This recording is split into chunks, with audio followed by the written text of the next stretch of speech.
All right, we're going to go ahead and get started. It is Thursday, September 5th, 2019, 5:30 p.m., and we are here for our study session, and we welcome those of you who are here tonight. We'll go ahead and begin with the pledge and mission statement, and I will lead the pledge. I pledge allegiance to the flag of the United States of America and to the republic for which it stands, one nation under God, indivisible, with liberty and justice for all. All right, we'll back up and have roll call, and we'll start with Randall because Larry Jepson, board member, is excused. Randall Bagley, board member. Steve Norton, superintendent. Roger Pulsford, board member. Kathy Christiansen, board member. Chris Corcoran, board member, is excused. Jeff Nielsen, board member.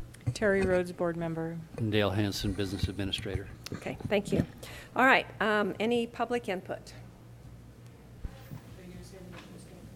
Oh, thank you. I'm just really trying to get out of here fast. Hang on. Our mission is to educate students for success in a changing world. And we have no public input. So we'll move right down to our reports agenda tonight, and we'll go ahead and have our InTech Charter High School Agreement amendments presented by Principal Jason Stenger. Give it just a second. Talk close. Okay. We have two technical amendments to our charter that we'd like to propose.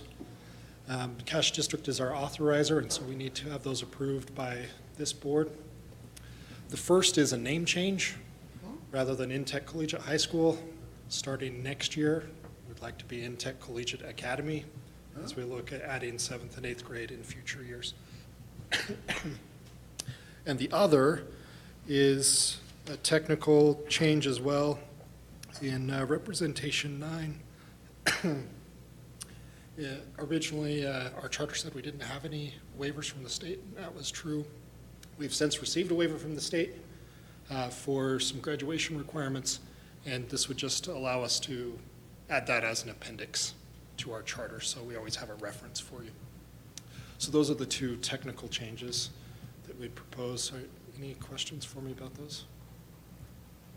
How large would it get if we add 7th and 8th grade? The charter says that we can be 500 students. Originally, the plan for InTech was to be about 300, and just about the time we were going to expand to 300, two new high schools appeared in the valley. So 7th and 8th grade is what we're looking at now. So the charter says up to 500, but really I've looked at the numbers, and it's probably somewhere between 3 and 4 at the largest in the near future. So. Okay, does anyone have any questions? When you and I talked about this before, you mentioned that you have to create a separate space for the middle school age kids so that they're not in the same classes as the high schoolers. Is that still true? We don't have to have an entirely separate facility, but yes, they would be in separate classes with some minor exceptions. A student leadership class or student government, we might have all of the grades involved in that. But most classes would be separate from 7th and 8th grade. So do you now have a space for that? We have space in our current facility, given that we're a little bit smaller, for 1 year, and then we'll have to look at building a facility or adding on to where we are, which is what we'd like to do long term, but it's coming sooner than. What is your current enrollment right now? 160 this year. The largest we've ever been is just shy of 200. And 160, that's our limit. We can't get smaller, so we're a little nervous about staying that size. So we need to grow. The only way to grow right now is to expand grades. And I would just ask this to be put on your action agenda or your consent agenda, whichever you feel is appropriate. Okay, great, thank you. Thank you. Thanks. All right, Skyview Student Clubs. Kurt. Yeah, part of our goal at our mission statement, relationships, character, and knowledge, and part of that is we challenge each student in our school to be involved in at least one extracurricular. And some of them will say, you don't have any extracurricular that I'm interested in. So that's where a lot of our clubs come in, and we're always getting new clubs. Our club number right now, we're at about 55 clubs. And so we've got a few there that we are proposing that you take a look at and be approved. So, Hey, I have a question on your skateboarding one. yes. On the application. Under safety, they, whoever filled it out said, skate at your own risk. Helmets are not required but are encouraged. We're not responsible for any injury that may occur. Are you worried about that? Well, I'm not. This is one of our off-campus clubs. We don't allow skateboarding on campus, inside or outside. And so they're basically meeting over at the skate park in Smithfield. It's kind of like our scoot club that we currently have where they do scooters over there. Kind of like our mountain biking club, kind of like some of our other clubs that are basically off campus. So there's no liability? Well, I don't know. Is there any don't know. liability? Is there liability if they're a school club? Well, if they're a school club, they're entitled to risk management because we do sponsor them, so there is liability. So should we? So is that an issue?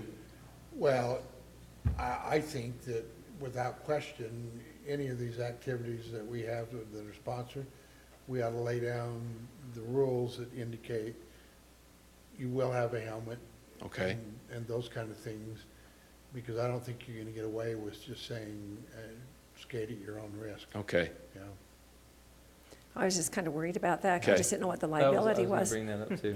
Yeah. I can talk to him about that. Then you'd suggest that we have some. And the same thing would go with mountain biking and rodeo and all those, if they're out there. We ought to at least delineate what we think the minimum expectations Okay. are. And then if they don't abide by them, at least we would have some defense. Okay. Yeah. I'd feel better about that too, I think. I know Okay. skateboarders probably don't want to wear helmets. Well, I don't know that. I'm not a skateboarder. I've never seen a skateboarder with a helmet, I don't think. But some of them are fearless. It's Yeah. a fearless crowd. And in fact, they wanted to do all kinds of things on campus. And we said, our policy is no skateboarding on campus. And so it's kind of a weird club to have where we don't allow it anywhere on the school property. But we're trying to encourage them to form clubs where Sure. they'll get kids interested in it. So, Yeah, I'm totally in favor of the club. I think it would be a blast okay. for anybody who's a skateboarder. I can go back and we can take a look at that one. Okay.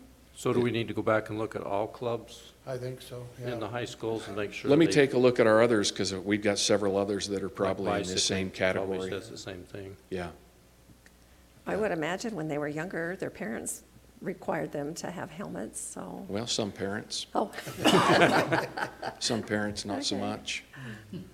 So, all right. Yeah, they looked great. I thought clubs looked really good. okay, no other questions on any others then? No. Thank you. Okay, thank you. Okay, Green Canyon High School. Okay. All right, Ridgeline. And Deanna. Hi. Just like to introduce myself. I'm Deanna Stallings, the new assistant principal at Ridgeline High School. This is my first time here, so I'm very excited to be here and so excited to be at Ridgeline. So we have 8 clubs that have been proposed by students, and we have a similar concern with safety, particularly with the mountaineering, which is a climbing club. That was the one concern I had as Brittany Foster and I talked about it. Our thought was that the club would meet at the school, and the intention of the club is to find other people who have similar interests, to meet, to talk about climbing, to watch videos about climbing, but as far as getting together and actually going and climbing would be an outside activity that would not be school affiliated. I don't know how you feel about that. Well, I would just say, give us some time to check with risk management. Sure. To see if that is even possible. And if it's not, they might just tell us on a mountaineering club, It's a no-go. just don't go. Yeah. Yep. So, And we're also wondering about like are there waivers that can be signed to yeah. waiving the Let us do a little liability? checking before Okay. we vote on it next time. Okay. Yeah. So do you have questions on any of the other clubs? I don't. No, I did have a comment, though. The pickleball club application, that was awesome, Reed. That one Yeah. had some work put into it. and- Yes. Yes. I was going to tell all of the students if they were here, if they're going to file an application for anything ever, they should get somebody to look it over before I they agree. submit. It was kind of short notice. I had put in the announcements that they had till like the 13th of September, and then got an email from Mike saying we need them sooner. But I talked to some of the English teachers, you know, if they're looking for writing assignments, to have the students in an English class propose a club and go through and write it up, I think it'd be really high interest, it'd be high engagement, have real-world application. So that's something I'd like to do, is teach kids how to write an application. Yeah. And I think had I had more time, I would have given it back to them and said, Redo that. redo that, There's and a here's couple why. of schools that have, well, you're one of them, that had a writing club. I Yes. thought, there's the perfect editors right there. Right. To help them. Right. Just a comment. No, I appreciate that, and I totally agree. But I also felt like if these are student-run, and if this is what they turn into us, then this is what they turn into us. But I think giving them some instruction on how to write a proposal would be really fantastic in English classes with some real-world application. Okay. So I'm a former English teacher, so. So you're on my side. Yes, absolutely. Okay, thank you. Well, I think one of the things you can tell them is there have been applications sent back until they And asked. were in appropriate form. Which I think would, again, be a really great learning experience for the kids to have it returned and say, That might be the first club meeting for everyone, how to write an application. absolutely. Okay, any other questions? All right, Okay, thank you. so much. Mountain Crest. Joel.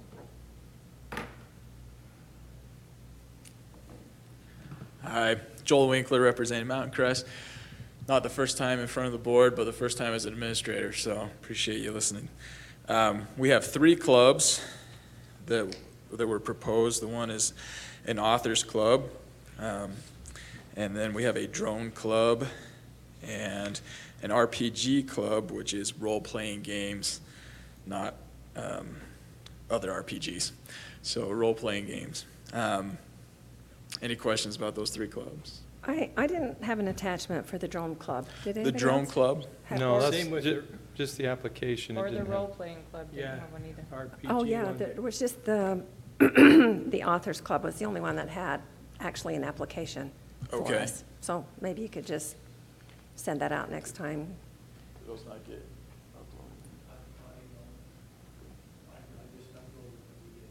okay.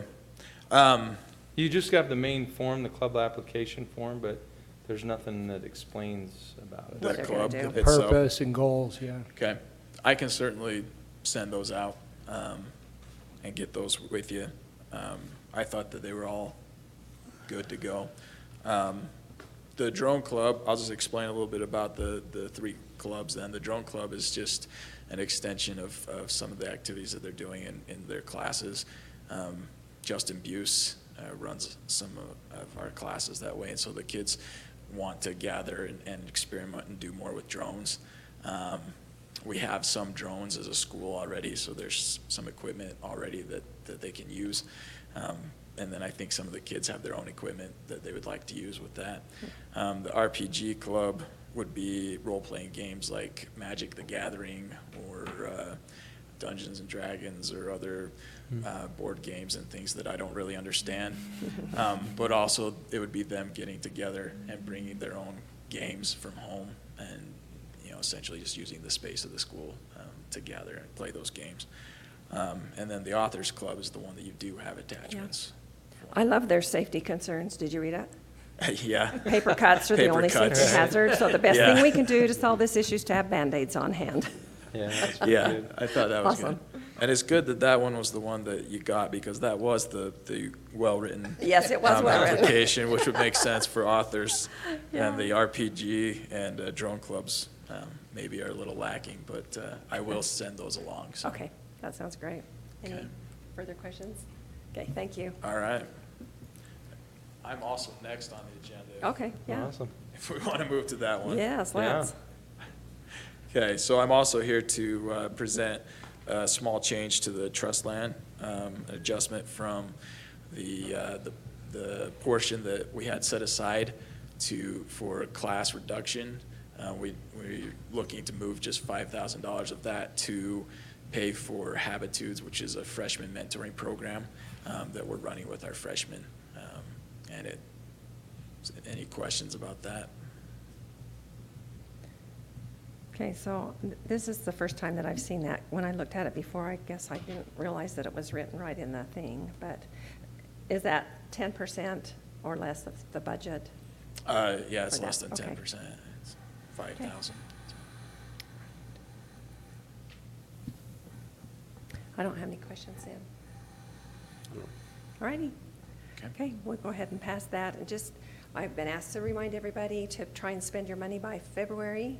Yeah. Unless it's a salary or a June conference. Okay. So that helps with the paperwork that has to take place to get into the state. Okay, I'll take that back to our school then. Okay, thank you. Thank you. All right. Our elementary before and after school fees and student club fees. Gary's with his bride on an anniversary, Okay. so Mike's got it all. Yes.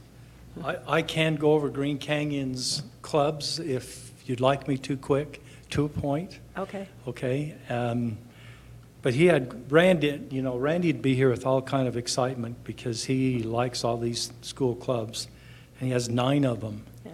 that he was, that were submitted: cycling, gay straight, the hiking, the mountain biking, the music production, the outdoor, the pickleball, the archery, and the study group. So there's a couple there that we need to also look at as far as liability goes. So we would have to get an answer on that. So is there anything you want me to take back to Randy at Green Canyon? Any questions on any of these clubs? Well, on the safety for biking, he doesn't mention helmets. Right. So I think that's something maybe they all need to look at. Yeah, I had a question on it. And they said if they were going to go someplace, they were going to take the school van. Does Green Canyon have a school van, or what are they talking about on that? Yeah, they have Okay, like a 7-passenger van. okay. I just didn't know if schools had their own vans. Yeah. Okay, all right. Okay, I don't have any questions other than that. Okay. Should we go The ahead? study group one, Tim was saying, the study group one sounds exciting, doesn't it? As a club. Right? They'll probably have a lot sign up for that one. About as exciting as the writing club. Yes. Okay, all right, so the after-school fees. All right. Here again, we're updating, trying to keep up with different changes. So I think in several different district meetings we were at, I always said, now, when you're getting ready to fill out your compliance form, are you charging any fees? And I was specifically talking about elementary. No, we don't. No. Yes, they do. And so when Gary did a little more homework on that, yes, they do. Okay? And so we want to make sure that we get this change made. And one paper I refer to quite a bit, the state publishes this frequently asked questions about fees. I just want to read one quick statement. It says, can fees be charged for activities outside of the regular school day? Fees may be charged in connection with school-sponsored activities that do not take place during the regular school day, regardless of the age or grade level of the student, regardless of the age. Fee waivers always apply, even for these optional activities. So what Gary wanted to have presented to the board is they've been doing this for years, these types of activities after school. And there's I think I attached a couple examples there or listed there in board docs a couple of examples that he gave me. But he says before or after school activity groups, $1 a day if they're going to participate. Now, that may only last 2 weeks, that particular activity or whatever, may last a couple months. But that's the way they want to approach it, is $1 a day for that. So is there any direction you want me to take back on that? How did they, go ahead. Go ahead. So the amount, how is that established? They, it's just a value they come up with. They think it costs them about that much to sponsor that activity Okay. after school. I just wondered where the data came from, so. No, there's no hard evidence that, nothing there to say this is exactly why. Okay. But that $1 a day, if there was a couple of activities going on that same day, that $1 would cover both of them. Okay? Okay, thanks. So if you would want us to consider something else as far as wording on that and the amount, we certainly can. Come back. No, I'm not repeating the amount. I was just, I Okay. wasn't sure how it was obtained, so that. Yeah. Okay. Does And this- here again, this is, like it said in that, what I just read to you, their fee waivers apply to any of these. Oh, okay. That's what I wondered about.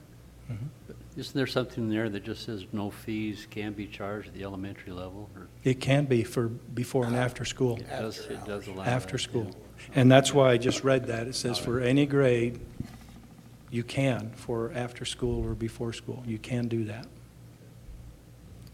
So on our board docs section of this agenda, you have two items under background information, and the first one lists the examples. And then the second one says K-12 non-curricular clubs as defined and it gives the Utah code number and the USBE rule number. Yeah. But then it says are not subject to fee waivers. Yes, and that's a school club. That's the difference, because that was the next thing I was going to bring up, is if it's a Thank you. non-curricular school club, fees are not waivable. Except that in the first one, it says elementary before or after school clubs / activities. The kids are not sponsoring those. It's the school sponsoring those. But like when they come up with clubs here tonight, student-sponsored clubs, that's what it's referring to. If you Okay. read the back of, on page 2 here on paragraph 11, it talks about student-sponsored clubs, and those fees are non-waiverable. Okay. They can use the school facility like it says there, okay, and they're not sponsored or endorsed, and so you can see what they're saying here on these clubs. So even though they're coming here to get board approval, it's a school-sponsored club, and there's the criteria for that. And So when- every one of the clubs that we have looked at this Yep. week, they fall into this category? Non-waiverable, because a school would not want student clubs to come and be approved by the board, and now they have to take care of fee waivers. Okay. They can't do that. All right? And Okay, so so that's now- why I added on the fee waiver form that you can see there in red. I just annotated the part there that's talking about non-curricular student clubs on both Section C and Section E.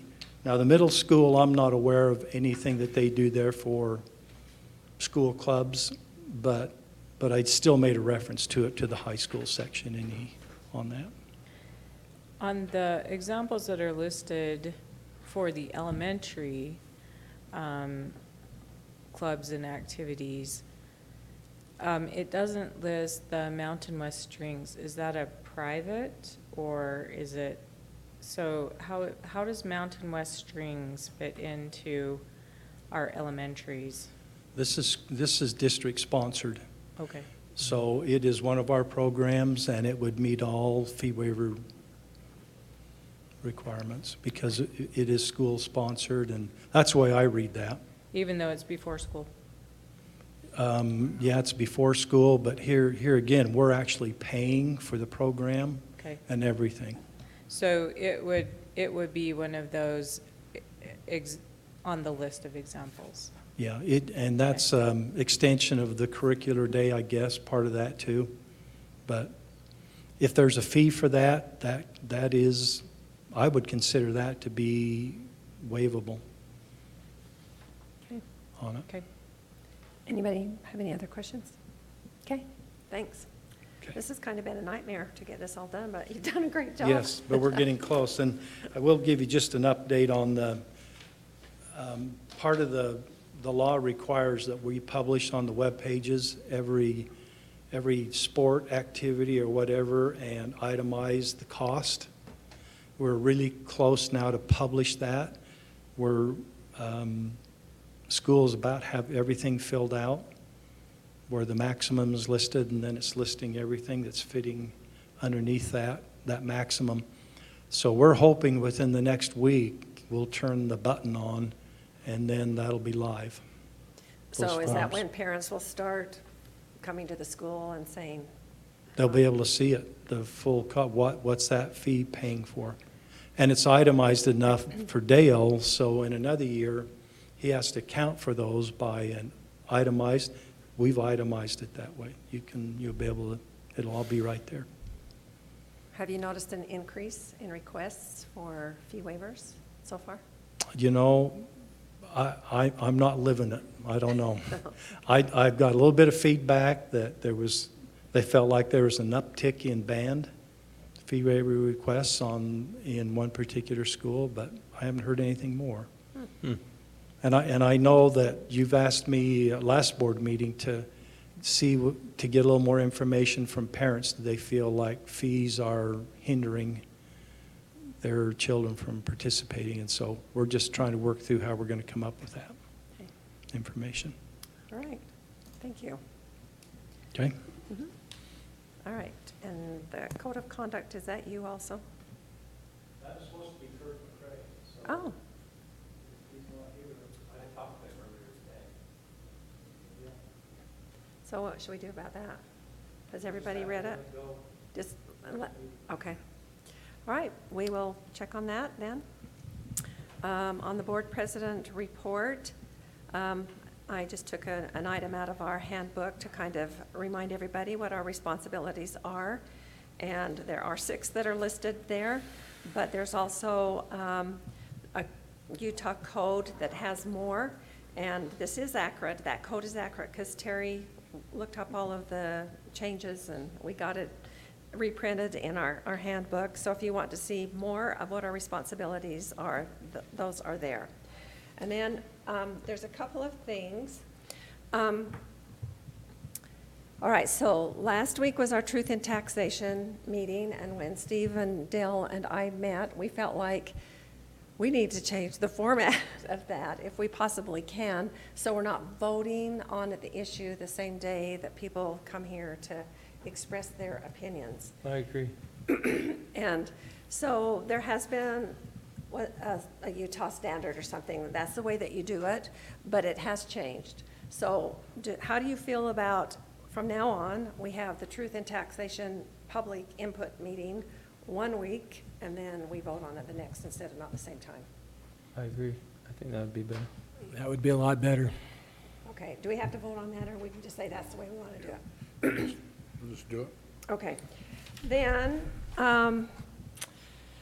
we have a little bit of a schedule conflict on October 9th because it is the North School Land Trust Training Meeting at, excuse me, Green Canyon, and the USBA Regional Training on that same night. So I asked Carolyn if she would see if they would change our USBA Regional Training, and they're not able to do that. So this is my recommendation, and we can have some discussion on this if you want, is that we'll go to the USBA Regional Training on the 9th, and then all of us will go out to Ridgeline for the training. So does that work for everybody? Any concerns, questions about that? So what night is that originally? No, Thursday. It would be the next day. The 10th? Because Mhm. the school and trust training. Does that or work? The school Yeah. community council. That works really well training for me. Thank you. Okay. Is on October 9th and 9th Any and 10th, problems which is anyone a sees? Wednesday and Thursday. Okay, so just And, plan on that. We do have to do the USBA school land fall trust regional training, meeting and they is are on not doing Wednesday. it at the USBA leadership Leadership. training like they usually do. So that's our only chance unless we do something online. And so if there's somebody who doesn't get it, we'll just have to figure out how we can get it to you online so you can complete that. Does that sound okay? What time does it start on the 10th? Is it 6? 6:30. And then the regional training is 6 at Logan On the 9th. on the Yeah, 9th, on the- but at 6 PM. So this is 2 different meetings on 2 different days. Yes. Correct. One thing that they did also suggest is if that doesn't work for someone, that person or persons could go to Ogden on October 22nd and get the training there. So has everyone received their little pamphlet? Regional training. Yeah, the regional training. Can I add a problem? great comment Yeah. to Mike about this training? Uh-huh. I was at a school community council meeting yesterday, and the principal was trying to encourage the few committee members that were there to attend the training. And he showed him the pamphlet from the state, and he said, you could go to these. He said, but I highly recommend the district one. They're a lot better at the training, and it's a lot shorter. So skip the state one, go the district one. I agree. So when Yeah. will they get Mike on the training circuit for the state? What's- Yeah. Never, we hope, then he'll be too busy. So then, I gave you a couple of papers, which are going to be in the packets at the School Lands Trust Training, one for principals and one for the council chairman. And we handed these out last year with the idea that the principals kind of learn what the responsibilities of the chairman is, and that the chairman learn the responsibilities that the school community council has. So I'm giving you each copies of both. So if you go to school community councils this month or next month, you might want to take a copy of these and make sure that they both have these. Are these in our board docs library? I don't think so. We can get them there. Yeah, let's do that. That would be easier for me to carry. Okay. All right, yeah, we'll do those. But I felt like after we handed these out and talked a little bit about them at the meetings, the school community councils that I went to, the presidents were a lot more assertive and took a lot more control of the meeting. Right, So, anyway, so everybody good with that? yeah. Okay, and then next week is our fall leadership meeting up in Heber, and unless you have called Carolyn and changed or said that you can't make it, we'll just see everybody there. So, question, Kathy, just on the truth and taxation, did we circle the wagons on the people that commented? Pardon my ignorance if something's been done, but I would be a part of that unless you've already done it. Okay, so are you talking about getting back with the Just with answering their feedback, yeah, questions? just answering their questions. Yes, we have. Do you Yeah, want to tell well, us? you saw the copy of the printed out. Yeah. We will respond to every one of those questions Okay, with the district answer. okay. Yeah. Do you need help with that, or you, I think it'd be better if it came from like Dell or somebody Yeah. in here who knew, but we can send you those answers too, so you'll know that.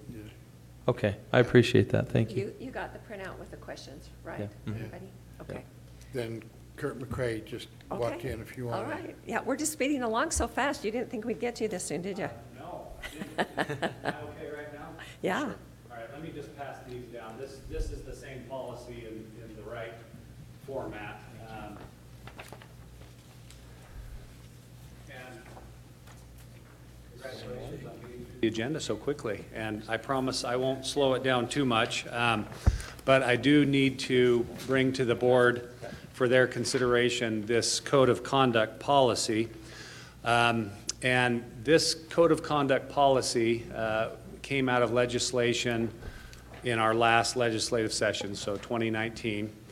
I think it was House Bill 391 that was tied to this. And it requires school districts to do two things. Number one, to adopt a code of conduct policy. And number two, to train its employees in that policy. The State Board of Education was given the responsibility of coming up with the model policy. And this is the model policy without variation. The law said that a district had to adopt the model policy or one that was more stringent. I think generally across the state, districts have adopted the model policy. It has to do with how staff members and volunteers interact with students and make sure that they maintain an appropriate boundary with those students. And it defines what those boundaries are. It defines what are boundary invasions and what are not boundary invasions. It has requirements to report violations of that. And it also has a component where, like I said, the district is responsible for providing training. The State Board of Education, their original date to have this available was, I think, March 14th is when the law actually went into effect. We didn't get it from them until the end of July. We have started that training, and as of this morning, of the 3,500 employees that would be required to take it, 49% have taken it. So we're making good progress. If we can get to 80, I would feel really good about that, because there's 20 that don't ever see their email, and we're going to have to find them individually and provide that training. The training is a PowerPoint. It takes about 20 minutes. It is a one-time training, so it's not required annually, but it also is required for new hires. As they come on board, they need to have that training, and we need to have verification of that. But the law does require that local school boards adopt the policy as well. There's nothing in there that's too surprising. There is some pretty graphic descriptions in there, and that's for a reason. We want to know exactly what's appropriate and what's not. And so, yeah, I bring it to you for your consideration, and then hopefully, if you have any questions, we can answer those and get this adopted on September 19th. Did this used to be done just in each school, like at a faculty meeting? The It wasn't quite boundary, as detailed, but probably not to this degree. I've done a lot of trainings across the district about boundary issues and appropriate professional interactions. But we don't have a policy that this would replace. This would be new. For teachers, they've always had ethical standards that they need to follow. And if they don't, then their license can be suspended or revoked. For other employees, there's not necessarily a licensing body that would look at those. Certainly if there's criminal implications with any student, law enforcement would be involved, but some of these boundary invasions aren't necessarily criminal, but they are policy violations. So yes, none of this is new information. A lot of it is common sense, but it's also good information to be reminded of, and we, as part of that training, we have to document that an employee has seen it, that they verify that they've done it. If we have an employee that engaged in one of these boundary violations and did not have that training, then some of the teeth is that risk management would not provide coverage for the district in a legal action. So are the bus drivers and the cooks and everybody Everyone, is yep. getting this? Okay. Everyone who is on our payroll, and it also says volunteers with unsupervised access to students. And that's rare, but that's a possibility as well. Yep. Well, I personally think that at this particular time and era, it's really necessary, and you do have to be blunt and very forward, so everybody knows where the line is, Yeah. in my opinion. I agree. It's a good reminder. I'm sure that there were some precipitating instances that caused legislation to be passed, but in the end, this is not a bad thing for anyone. So, you know, when I was reading through this, I was thinking on the last day of school, as all my little sixth graders were leaving, I said, I'll give you a hug if you want, or a handshake. Yeah. And a lot of them chose the hug. Yeah. So you can't do that now. Well, what it says is staff initiated frontal hugging is what they're trying to avoid. So a side hug would be okay, or if a student, and in the younger grades, it happens all the time where a student comes up and Yeah. grabs, that's not initiated, and, you know, they're not required to, you know, sidearm them or anything like that. But it does differentiate between who initiates and how the hug takes place. All right, I just thought, man, I've been violating this for 25 years. So this PowerPoint is the one we had to go through. Yes, yep. And the state board did provide that as well, and that's what employees are And seeing. then you get a record as soon as Yep. the employees complete it. Yep, either electronically, or a lot of them have done it in groups, and we have them sign a form, and then we get documentation and input that into the Canvas system, or Bridge system. Okay, any other questions? Okay. I'll bet you I haven't done the training. Is it on? It's on. It's on the Bridge system, and if you've got our email, it should be going out to you. Yeah, So, because We it got a keeps couple, saying. 3 weeks ago. yeah, All right, yeah. so that's what it is. That's what it I is. just click it and erase it every time. Yeah, August 13th, I think, is when we went live with it. It was the day after the administrative retreat. Okay, I'm So- on it. Okay, good, I'm on good. it. Well, any feedback on the training would be appreciated, too. All right, thanks. Oh, man. Okay. Is that what you do with my emails? Yeah. Oh, trash that. Maybe Kirk can answer the question about the helmets with Oh, yeah. bike clubs and stuff. Yeah, after Mike put out his little sheet here, we've got some real concerns about when we approve a club, and it's such as mountaineering or Skateboarding. skateboarding, and they have in there a clause like skate at your own risk, where you don't take responsibility. What's risk management's role, and how do they feel about if they've come and we've approved the club? Are they covered by risk management, or are they not? We need to know that. Generally speaking, if it's a school-sponsored activity, there is some coverage, but also, generally speaking, student injuries are not covered by the district. Even, football, someone's walking down a hall, slips and breaks a limb, which we have happen. Our liability is very limited unless there's really gross negligence or bad actions on our part. So, yes, there's coverage, but generally, the liability would be limited. But the question we have is, would it be wise for us to have words in there saying that during any club activity, you will wear a helmet? Yes. Yeah. that's what we Absolutely, yeah. Yeah, years ago, the state outlawed the practice of parents waiving legal liability for their minors. And so now, instead of waivers, we just have informed consent. But parents can't waive the rights of their children. Yes, it's covered. Yes, we should have protective equipment.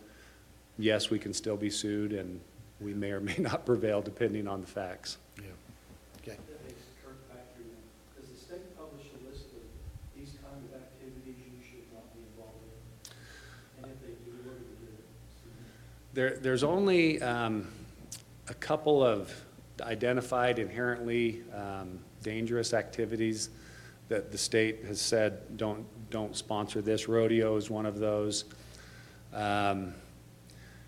Bounce houses, they started to put together a list, I want to say about 3 years ago, and then there was so much pushback that they retracted the list. And so there really isn't a list right now, but I think that's this board's responsibility to, you know, if someone is asking to sponsor a club that's outside the boundaries of what it would be reasonable, that we say no. That's something you should pursue outside of the school system. So I don't know if there is one. There was, but it's been rescinded. So like for skateboarding, or should we say no on that one? I think that's kind of in line with hockey and lacrosse and football. Yeah, it's dangerous, but balance that with student participation and the good that you can do with that community. I think it's okay. Okay. But you should have very good supervision and good protective equipment required. Okay. What about mountaineering or climbing?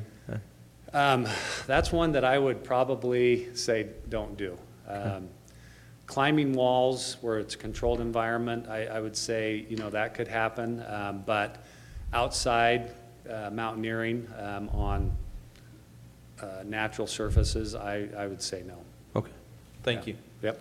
So before our next meeting, can that be sent Yeah, out? we'll get back to Okay. those. All right. Okay, thanks. Okay, Superintendent? Off to a great start. Schools are up and running, and we wish the weather would cool down a little bit. The people who have air conditioning don't seem to care, but the people who don't, it's kind of warm in the afternoons. And we have parades coming up, so we'll see you there. We will take care of the candy, and if there are rules against not throwing it, we'll not have candy, but Well, can Well, you well- walk along the side and just, you can. because we could do that. Yeah, if you we can. wanted. Yep. Well, I'm up for a good walk. Okay. Other than that, That's it? that's it. Okay, thank you. Everything that I've heard of as far as getting off to a good start has been positive, so thank you for all that our district does, and thank you to all of our board members. Does anyone have anything else that we need to talk about? I thought that Wayne's Friday board report was amazing, that we lost no children this year on any bus, anywhere, That is amazing. for the first time in a lot of years. Yeah, that was. That's always our goal. but- Well, I know they accomplished it. Okay, this Parents meeting. just don't get too excited about not losing their kid. So, and they can get really riled when we do. All right, this meeting is adjourned, and we'll see you all next week in Heber.